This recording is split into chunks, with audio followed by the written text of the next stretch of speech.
Alright guys, welcome back to the channel. Welcome if you're new. Thank you for taking time out of your day to check the video out. We have more PlayStation news, rumors, and leaks to go over and cover today. And we're starting here with an interesting report where fans believe that Sony may have acquired a new studio. This is being reported by PlayStation Lifestyle. It says speculation started making rounds early Thursday morning that Sony may have acquired the studio behind a hit 2025 PS5 console exclusive. Our readers might recall a recent article about Sword of the Sea developer Giant Squid praising Sony for its support, and even crediting the company for saving the game as well as the studio. A new discovery now has some fans convinced that Sony may have bought the developer. First spotted by Gamatsu, Sony filed a trademark application for Sword of the Sea in Europe and is now listed as the IP co-owner alongside Giant Squid. The trademark application has rightfully raised questions because Giant Squid is an independent studio, and Sword of the Sea was in development long before Sony stepped in. This means that there are two possibilities. Sony purchased Sword of the Sea or Giant Squid. If Sony purchased the IP, then we're not sure why Giant Squid is listed as the co-owner unless both parties agreed to an arrangement for joint ownership and development of future entries. Sony and Giant Squid have enjoyed a close working relationship, so if the former has indeed acquired the latter, it wouldn't come as a big surprise. And so we will have to kind of wait to see what this ends up being. But yeah, this is definitely something worth paying attention to because it's abnormal. We know that in the past, Sony basically made it a requirement that if they were going to publish anything or work with any developer, they would immediately be granted ownership of whatever IP the developer created. Recently, it hasn't really been that way. Sony's been much more flexible and willing to work with, different partners and different studios and not necessarily make it so that they have to have ownership of the IP. And so with that in mind, seeing what's going on here, it does kind of stand out as a little bit of an anomaly. And it's what the article said. It's one of two things. They either purchased the studio or they purchased the IP. But if they did purchase the IP, then they're co-owning it with Giant Squid, which is peculiar to say the least. So if we get any updates on this, I will be sure to let you guys know. I haven't played this game myself, but I've heard really good things about it. So let me know your thoughts down in the comments below. Moving on from that, we're talking about the PlayStation 6 once again, specifically the release window. We are getting confirmation from a reliable insider as to what year the PlayStation 6 is coming out, because there's been a lot of discussion recently that it may be later than we expect. Being reported once again by PlayStation Lifestyle, following Sony's official comment regarding the PS6 release date window, a reliable insider has claimed that the console is coming out sooner than we think. PlayStation architect Mark Cerny recently said that the PS6 is, quote, a few years away, but we're told that we'll see the next-gen console in 2027.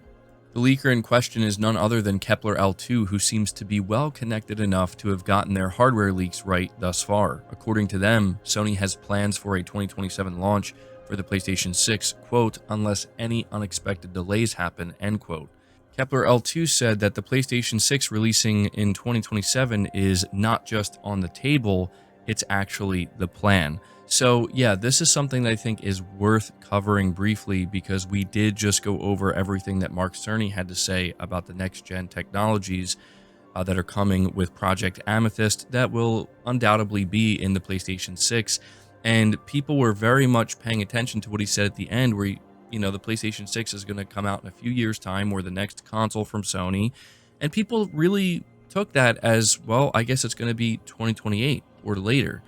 But I've been saying for some time that every single leak we've been getting and every single rumor we've heard, it all points to a 2027 release. Now, keep in mind, if it does come out in 2027, it will very likely be November 2027. So basically, at the very end of the year going into 2028. So do keep that in mind when we talk about a 2027 release for the PS6. I think sometimes people hear that year and they think they're going to be playing a PS6 come like March 2027. That's not going to be the case.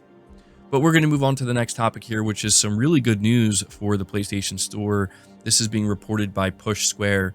They say Sony's rolled out an update for the PlayStation Store which allows you to write and submit full-length reviews. Only accessible on the web-based storefront for now, The feature has been in testing for quite some time, but is now available to everyone. It allows you to submit a 4,000 character review to go with your rating, which has been available for some time. The feature enables you to include a title for your review, as well as a full write-up similar to Steam. You can even mark it if it includes spoilers. Fans visiting a game's particular product page can see what rating you awarded it, which version of the title you bought, and what you thought about it. Only those who own a game digitally can submit a review. It'll be interesting to see if these reviews get added to the console-based storefront as well. Obviously, the user reviews on Steam are a big feature and can genuinely help you decide whether a game is for you or not. And so, yeah, this is really great to see. I've been seeing a lot of PlayStation players very happy to see that Sony is implementing such an important feature that's, again, been available on Steam for the longest time, and many fans have been wanting to see this make its way to PlayStation Store. Now it's available on the web-based storefront. I have to imagine it will become available on the actual console storefront as well. The only negative that I see here is the fact that only people who buy games digitally are able to leave reviews. If you buy a game physically, apparently you're just not going to be allowed to review it on the PlayStation Store. Hopefully that's something they change. I doubt they will though, but yeah, either way, this is some good news and a feature that I do hope makes its way to the PlayStation Store on console. Moving on from that, we're talking about a major update for Black Myth Wukong on PS5, including a performance update. Coming from PlayStation Lifestyle, Black Myth Wukong is rolling out a massive PS5 and PS5 Pro update today that may require some players to re-download the game, specifically those who don't have enough storage space. Game Science says that the patch contains performance improvements with a considerable number of underlying changes, resulting in an update that is approximately 93.5 gigabytes. The complete patch notes list a ton of improvements, but the big thing that a lot of people are focused on here is that these improvements seem to be performance-based, or at least many of them seem to be performance-based. And it does seem as though if you are somebody who maybe had some performance issues running this game on the PS5 and the PS5 Pro, which we know that Black Myth Wukong is kind of known for, a lot of this update seems to address that. So my assumption is we're going to get like a full-blown analysis at some point from Digital Foundry that'll go over this update and let us know how significant these performance improvements are on consoles like the PS5 and the PS5 Pro. But nonetheless, man, a 93 gigabyte update is absolutely insane. So yeah, that's like a whole new game at that point. That's wild. Let me know if you're still playing Black Myth Wukong or if you're going to go back to play it and, download this update. I'll be interested to see what you guys have to say about it.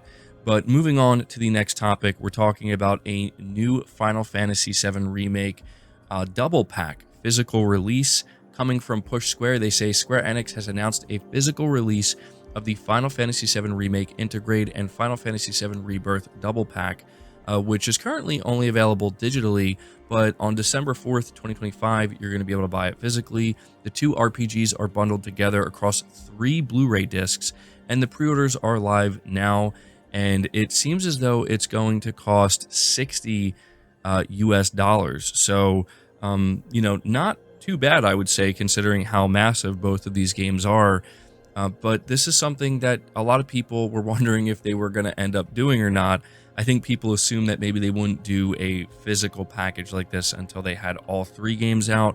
But if you're somebody who didn't play either of these titles and you want to have a physical copy of both, in just one package, there you go. I feel like we don't really see stuff like this that often, so it's actually pretty cool to see Square Enix do a double pack like this. But moving on to the final topic of the video, we are talking about Battlefield 6. Firstly, how, at least when it comes to the UK charts, it's topping the chart with 82% of physical copies sold on PS5, and it's worth noting that Battlefield is off to like a phenomenal start. I think it broke some kind of record for Steam concurrence for the series, as well as like I think a military FPS like this. I think it peaked at over 700,000 concurrent players, which is, very huge for the Battlefield series. But on top of that, there are a bunch of PS exclusive benefits, specifically for PS Plus members, that if you're playing Battlefield on this console, you're getting quite a bit here. So There's an update here from a Push Square article. It says more details about Sony's marketing partnership with Battlefield 6 have started to emerge online, with various exclusive benefits for PS Plus subscribers announced. As we reported earlier this week, those who party up with 2 or more paying members will be entitled to a 5% XP boost, but the collaboration doesn't end there. PlayStation.com reveals the full list of incentives for PS Plus members. Tier skips automatically unlock extra tiers when you purchase Battlefield Pro. Extended access to double XP events. Get extended access into select bonus XP events to boost your progression.